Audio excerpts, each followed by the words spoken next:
Rebonjour en direct du club des décideurs ici au Forum des entrepreneurs à Liège avec le ministre Jean-Claude Marcourt. Bonjour, plutôt bonsoir. Bonsoir. Nous sommes déjà en fin de journée, ministre de l'économie et du commerce extérieur, notamment du gouvernement wallon. Alors, question traditionnelle, je sais qu'on vous la pose tout le temps, mais le plan Marshall, ça va? Le plan Marshall, je pense que c'est deux choses différentes. C'est d'abord la prise de conscience qu'il faut une rupture, et je pense que vraiment là, on assiste à une rupture aujourd'hui, et on voit bien qu'un certain nombre d'éléments évoluent. Et deux, c'est de participer à booster la croissance économique et l'emploi. Et je voudrais dire, le plan Marshall, c'est d'abord un état d'esprit. C'est de dire qu'en Wallonie, il est possible de retrouver la croissance, la prospérité, comme ça existait il y a 30 ou 40 ans, et que les restructurations ne sont pas une fatalité. C'est ce que vous appelez la rupture? C'est ce que j'appelle la rupture. Je pense qu'en Wallonie, beaucoup trop de gens pensaient que la médiocrité économique était une fatalité et qu'on allait aller vers le déclin. C'est de dire non, il n'y a pas de fatalité au déclin, au contraire, on peut reprendre la différentielle qu'on a vis-à-vis des autres régions, et on voit bien que sur les 3 dernières années, on a fait mieux que la Flandre. Alors en deux mots, le plan Marshall, on en est à sa seconde année, ou deuxième, parce qu'il y en aura une troisième, une quatrième sans doute. Bientôt de nouvel appel à projet? Alors, évidemment, tout le monde se focalise sur les pôles de compétitivité. Ce n'est qu'un des 5 axes du plan Marshall. Mais c'est évidemment le secteur qui est le plus visible. Pourquoi? Parce que là aussi, on a fait une rupture. On fait travailler les entreprises ensemble, les universités ensemble et les centres de formation ensemble. Et les 3 doivent travailler aussi ensemble. C'est donc toute une modification structurelle. On s'est aperçu au travers de ça que l'administration elle-même modifiait son comportement parce qu'on a décloisonné. Moi, je pense que le plan Marshall, c'est d'abord un décloisonnement. Mais vous m'abordez sur le 3e appel à projet. Je voudrais dire qu'on a aujourd'hui réussi quelque chose de fondamental. C'est qu'en moins de 2 ans, on a déjà réussi 2 appels à projet complets. Ça veut dire quoi? Qu'on a une 60aine de projets qui sont en cours, avec à terme une dizaine de milliers d'emplois, et que le 3e appel à projet va véritablement, je dirais, montrer encore plus l'association des PME, et pour moi c'est fondamental. Il faut que toutes les PME considèrent que le plan Marshall, c'est pour elles. Alors le plan Marshall, vous disiez, c'est un état d'esprit différent, c'est aussi peut-être un slogan mobilisateur qui permet aux Wallons de prendre conscience justement qu'il y a moyen de faire mieux que ce qui a été fait jusqu'à présent. Tout à fait. Je pense que le plan Marshall, c'est vraiment un démarrage. Je pense que le plan Marshall ne doit pas s'arrêter en 2009, il doit être prolongé, il doit être amplifié. C'est ce que nous avons fait en septembre en faisant un axe vraiment efficience énergétique au niveau du plan Marshall. Nous ferons un appel à projet spécifique pour les pôles de compétitivité et pour les clusters, de telle manière à ce que l'ensemble des industries en Wallonie ait accès à cet appel efficience énergétique. C'est quelque chose de fondamental.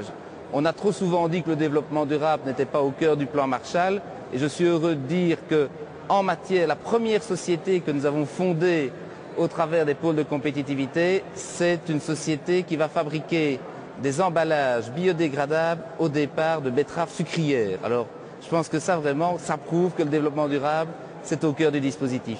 Et ça me permet alors d'enchaîner avec un problème tout à fait actuel en matière d'environnement, c'est ce fameux quota de CO2 lié à la problématique de la réouverture du haut fourneau de Seraing. Alors, où en est-on? Qui va payer? Est-ce que finalement on va pouvoir réouvrir ce haut fourneau? Je vous rappelle que c'est un dossier extrêmement compliqué. En 2003, Arcelor décide d'arrêter la phase à chaud en 2 étapes. Première étape en 2005, c'est le haut fourneau 6, et en 2009, le haut fourneau B et tout l'aval, c'est-à-dire Chertal pour prendre le principal outil. Il est bien évident que nous pouvons trouver des solutions pour la réouverture du haut fourneau 6 en 2008 et 2009, mais que le problème majeur est la ligne à chaud dans son intégralité, pour lequel il n'y a pas eu de quota réservé pour 2010, 2011, 2012. Ce que nous demandons, c'est en réalité de trouver une solution qui soit conforme au développement durable. Notre objectif, c'est de réduire l'émission de quotas CO2. Mais s'il y a une nécessité d'avoir une production d'acier, cette production se fera.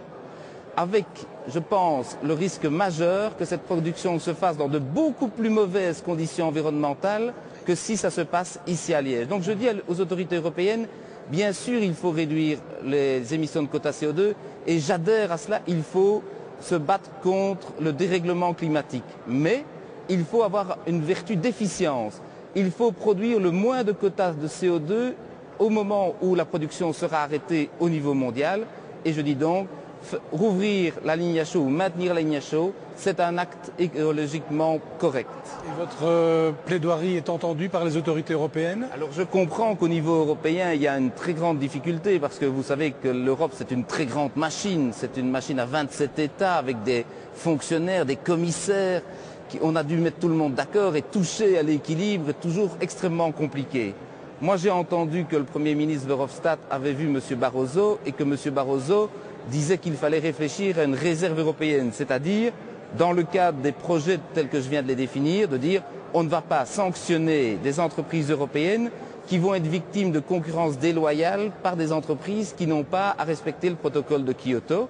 Je pense d'ailleurs que, et ça c'est assez clair, pour la période 2013 et au-delà, on va totalement changer le système et je dis, on constate que le système n'est pas parfait aujourd'hui, il faut l'améliorer, il faut trouver une solution pour 2010-2012, en tout cas pour la ligne à chaud ici à Liège. De toute façon, le haut-fourneau sera rouvert au moment prévu. La décision dépend évidemment d'ArcelorMittal, mais en tout cas, il n'y a pas d'obstacle. On a bien compris qu'ils souhaitaient Il n'y a pas d'obstacle à ce qu'il rouvre le haut-fourneau 6 et qu'on nous donne peut-être le délai nécessaire pour trouver une solution plus structurelle pour 2010-2012. Alors encore un petit mot, vous êtes aussi ministre du Commerce extérieur. L'image dont vous parliez de la Wallonie, est-ce qu'elle est plus facile à vendre maintenant? Est-ce que par exemple le plan Marshall, ça a déjà une influence sur l'image de la Wallonie à l'extérieur, à l'étranger? Il faut être modeste. Les entreprises wallonnes ont une excellente réputation. La notoriété de la Wallonie est faible. Il y a quelques éléments, je sais que ça va encore faire bondir l'un ou l'autre, mais le Grand Prix de Francorchamps, le circuit de Francorchamps est connu dans le monde entier, en tout cas chez les décideurs économiques. Mais ce que nous devons constater aujourd'hui, c'est qu'en termes de commerce extérieur, on a une progression du commerce extérieur wallon qui est supérieure à tous nos partenaires. On a pratiquement 10% de croissance par an, alors que la Flandre est à 8% et les Pays-Bas à 7%. Donc je dirais, on est véritablement en train de faire bouger les choses. Mais il faut travailler et ce que je veux mettre en place, c'est un réseau des Wallons à l'étranger pour qu'ils puissent encore mieux appuyer nos agents du commerce extérieur partout où ils se trouvent. Vous êtes ministre régional, mais il y a bien sûr le problème fédéral pour l'instant, avec ce gouvernement qui tarde réellement à se former. Est-ce que c'est un problème pour le gouvernement wallon? Oui, c'est un gros problème. Prenons le cas d'Airbus, l'Airbus A350, il y a une enveloppe fédérale qui est sur la table, mais aujourd'hui, le fait de ne pas avoir de gouvernement est un frein à la solution qui doit participer au développement de nos entreprises. Je pense à SAPCA, je pense à Texpace Aero et je pense à Samtec bien sûr et à la Sonaca aussi. Il y a un deuxième élément, c'est que nous venons de recevoir une lettre d'un investisseur asiatique qui suspend son investissement parce qu'il considère que les conditions de stabilité politique ne sont pas réunies pour lui et il attend de voir avant de s'engager. C'est évidemment un risque de voir cet investisseur partir à l'étranger. Et au-delà de ça, il y a le problème de tous les jours, les problèmes du prix du pétrole, etc.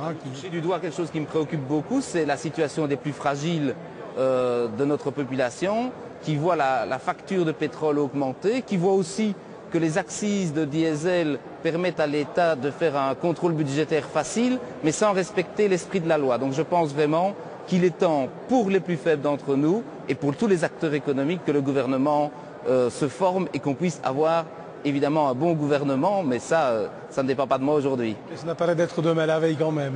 À mon avis, ce ne sera pas demain la veille puisqu'on nous annonce le 15 novembre pour la fête du roi, mais certains annoncent ça aussi pour décembre, voire pour la Saint-Nicolas ou Noël, mais je ne sais pas si ce sera un cadeau pour notre population. Merci Monsieur le Ministre. On va bientôt retrouver un dernier invité que vous connaissez bien d'ailleurs, Frédéric Dardenne, bourgmestre d'Erstadt, qui nous parlera de certains problèmes économiques liés à la Basse-Meuse. Merci, au revoir.